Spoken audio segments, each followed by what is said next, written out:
আজ দুপুর 12টায় ভারতীয় সময় ভারতীয় ডিজিএম ও লেফটেন্যান্ট জেনারেল রাজীব ঘাই এবং পাকিস্তানের ডিজিএম ও মেজর জেনারেল কাশিফ চৌধুরীর মধ্যে হটলাইন সংযোগের মাধ্যমে আলোচনা অনুষ্ঠিত হবে।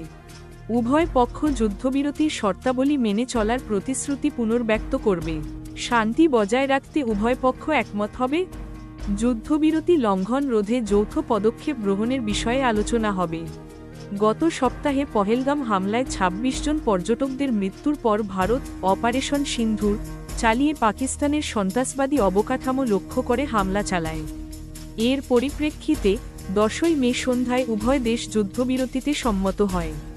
ভারতীয় সেনাবাহিনীর মতে, যুদ্ধবিরতির পর সীমান্তে শান্তি বজায় রয়েছে, তবে পাকিস্তানের পক্ষ থেকে কোনো লঙ্ঘন হলে কঠোর প্রতিক্রিয়া জানানো হবে বলে সতর্ক করা হয়েছে।